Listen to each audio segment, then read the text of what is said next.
মূল্যবৃদ্ধির আঁচে তপ্ত বিধানসভা অধিবেশনে সরকার বিরোধী বিধায়কদের বচসা। কৃষিমন্ত্রী বক্তব্যের সময় বিজেপি বিধায়কদের হই হট্টগোল। বিধানসভা থেকে ওয়াকআউট বিজেপি। বিধানসভা থেকে ওয়াকআউট করে বেরিয়ে যান বিজেপি বিধায়করা।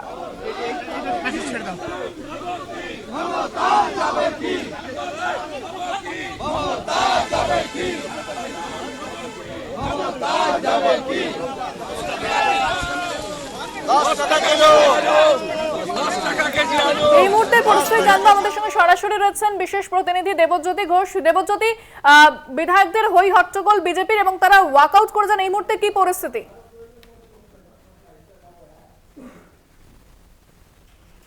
প্রথমার্ধে বিজেপির পক্ষ থেকে পরিষদ দল তারা একটা মুলতবি প্রস্তাব এনেছিলেন, যে মূল্যবৃদ্ধির প্রতিবাদে সেই মুলতবি প্রস্তাব, এই মুলতবির প্রস্তাব কিন্তু বিধানসভার স্পিকার আজকে গ্রহণ করেন এবং তারপরেই কিন্তু পুরুলিয়ার বিধায়ক নরহরি মাহাতো সেই মুলতবি প্রস্তাবটির ওপর বিজেপির পক্ষ থেকে বক্তব্য রাখেন। তার প্রত্যুত্তরে তৃণমূল কংগ্রেসের পক্ষ থেকে পরিষদীয় মন্ত্রী শোভনদেব চট্টোপাধ্যায় তিনি বক্তব্য রাখেন এবং সেখানে তার প্রশ্নের উত্তরগুলো দেন এবং মূল্যবৃদ্ধির কারণ বিশ্লেষণ করতে থাকেন। সেই সময় বিজেপি বিধায়করা তারা এই যে পরিষদীয় মন্ত্রীর বক্তব্যে তারা সন্তুষ্ট না হয় তারা বিধানসভায় কক্ষ ত্যাগ করেন।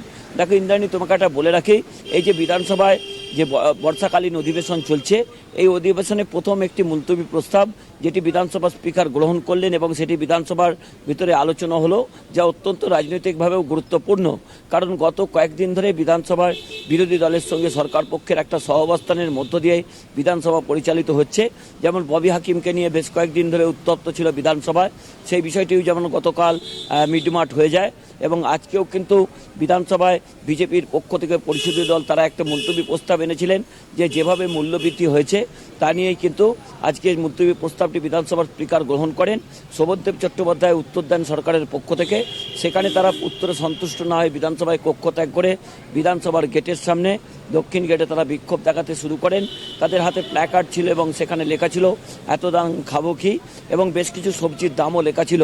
এবং সেখানে বিজেপির পক্ষ থেকে যেটা দাবি করা হচ্ছে, টাস্ক ফোর্স কোনো মতেই কাজকর্ম করছেন না। রাজ্যের মুখ্যমন্ত্রী মমতা বন্দ্যোপাধ্যায় বলার পরেও কোনোভাবেই মূল্যবৃদ্ধির আটকানো যাচ্ছে না। তবে সরকারের পক্ষ থেকে যেটা জানানো হয়েছে যে মূল্যবৃদ্ধি বেশ কিছুটা নিয়ন্ত্রণে এসেছে। গত কয়েকদিন ধরে সাধারণ মানুষের যে নাবিশ্বাস অবস্থা ছিল তা থেকে বেশ কিছু নিষ্কৃতি তারা পেয়েছেন। আলুর যোগানও কিন্তু রাজ্যের বিভিন্ন বাজারে এই মুহূর্তে কিন্তু অমূল্যার নেই বলে আজকে মন্ত্রী তিনি দাবি করেছেন বিধানসভার অভ্যন্তরে, যা অত্যন্ত গুরুত্বপূর্ণ। যে বিধানসভায় পরিষদীয় দলের যে অভিযোগ ছিল বিজেপির, যে তারা কোনো মুলতবি প্রস্তাব বিধানসভায় আনলে সেটা তৃণমূল কংগ্রেসের পক্ষ থেকে বা সরকারের পক্ষ থেকে গ্রহণ করা হয় না বা বিধানসভার স্পিকার গ্রহণ করেন না, সেখানে কিন্তু আজকে বিধানসভায় একটা অন্য চিত্র দেখা গেল। ইন্দ্রাণী, একেবারে ধন্যবাদ দেবজ্যোতি। আমাদের সঙ্গে সরাসরি ছিলেন প্রতিনিধি দেবজ্যোতি ঘোষ। এবং মূল্যবৃদ্ধির আঁচে তপ্ত বিধানসভা, বিজেপি বিধায়কদের হই হট্টগোল এবং ওয়াকআউট। কি বলেছেন আসানসোল দক্ষিণের বিজেপি বিধায়ক অগ্নিমিত্র পল এবং শিলিগুড়ি বিধায়ক শঙ্কর ঘোষ, শোনাব আপনাদের। প্রশ্নটা হচ্ছে যে জিনিসপত্রের দাম বেড়েছে, সেই দাম কমানোর ক্ষেত্রে রাজ্যের টাস্ক ফোর্স সম্পূর্ণরূপে ব্যর্থ, কালোবাজারি হচ্ছে। এমনকি শোনা যাচ্ছে যে এক অংশের পুলিশ এই কাজের সাথে যুক্ত হচ্ছে। গোডাউন মাল থেকে খালাস করা, ট্রাক অন্য রাজ্যে যাওয়া আসা, সব ক্ষেত্রেই রাজ্যের সরকারের একটা অসহযোগিতার কারণে দাম বৃদ্ধি পাচ্ছে। খাবে কি? এই দেখুন, এত দাম, খাবো কি?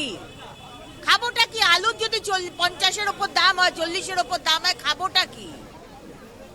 আর মুখ্যমন্ত্রী নাটক করে যাচ্ছেন, আপনাদেরকে নিয়ে প্রেস কনফারেন্স করছেন, কিন্তু কাজের কাজ কিছু হয় না। আই বস, হকার তোলো, হকার তোলো, হকার তোলো, কাঁচকলা হকার উঠেছে। সেরকম বাজারে সবজির দাম কমাও, কমাও, কমাও, সবাই যাও দেখো কি হচ্ছে, কাঁচকলা। আপনারা শুনলেন ঠিক কি বলছেন বিজেপি বিধায়করা। তারা বলছেন যে এত দাম বৃদ্ধি পেয়েছে যার জেরে সাধারণ মানুষ দুর্ভোগের শিকার হচ্ছে এবং অভিযোগ তুলছেন তারা টাস্ক ফোর্স দাম কমাতে ব্যর্থ এবং পুলিশ এর সঙ্গে জড়িত রয়েছে, এমনটা কিন্তু অভিযোগ করছেন বিজেপি বিধায়করা। অধিবেশনে সরকার বিরোধী বিধায়কদের বচসা। কৃষিমন্ত্রী যখন বক্তব্য রাখছিলেন সেই সময় হই হট্টগোল শুরু হয়। এরপরেই বিধানসভা থেকে বেরিয়ে আসেন বিক্ষোভ দেখাতে দেখাতে বিজেপি বিধায়করা এবং বিধানসভার গেটের বাইরে তারা রীতিমতো বিক্ষোভ দেখাতে শুরু করেন। ফোনে রয়েছেন আমাদের সঙ্গে তৃণমূল নেতা শান্তনু সেন, আপনাকে স্বাগত জানাবো। বিধানসভায় আজকে হই হট্টগোল করেন বিজেপি বিধায়করা মূল্যবৃদ্ধি নিয়ে এবং তারা বলছেন যে টাস্ক ফোর্স দাম কমাতে পারেনি, ব্যর্থ, এবং পুলিশ কিছু করতে পারছে না, কালোবাজারিও হচ্ছে, কি বলবেন? বাংলা বিদ্বেষী বিজেপি বাংলার মানুষের রায়ে শোচনীয়ভাবে পরাজিত হওয়ার পর রাজনৈতিক প্রাসঙ্গিকতা হারিয়েছে, তার মধ্যে তাদের গোষ্ঠীদ্বন্দ্ব চরমে গেছে। সেই জায়গায় দাঁড়িয়ে মাঝে মাঝে এই ধরনের নাটক করে মিডিয়ার দৃষ্টি আকর্ষণ করতে চাইছে, রাজনীতিতে প্রাসঙ্গিক হওয়ার চেষ্টা করছে। তারা খুব ভালো মতোই জানে যে নিত্য প্রয়োজনীয় দ্রব্য মূল্য বৃদ্ধির যে অন্যতম কারণ সেটা হচ্ছে কেন্দ্রীয় সরকারের ব্যর্থতা, পেট্রোল ডিজেলের দাম বাড়া। মমতা বন্দ্যোপাধ্যায় মানবিক দৃষ্টিভঙ্গি নিয়ে পদক্ষেপ নিয়েছেন বলেই টাস্কফোর্সের সক্রিয় তৎপরতায় এবং উদ্যোগ গ্রহণের মধ্যে দিয়ে জিনিসপত্রের দাম অনেকটা কমতে শুরু করেছে। কিন্তু কেন্দ্রীয় সরকার এর দায় কোনোভাবে এড়িয়ে যেতে পারে না, এর দায় কেন্দ্রীয় সরকারকেও নিতে হবে এবং শুধুমাত্র সস্তার নাটক করে মিডিয়ার দৃষ্টি আকর্ষণ করতে চেয়ে কোনো লাভ হবে না। বাংলা বিদ্বেষী বিজেপির আসল চেহারা বাংলার মানুষের কাছে খুলে গেছে। ধন্যবাদ। আমরা কথা বললাম তৃণমূল নেতা শান্তনু সেনের সঙ্গে।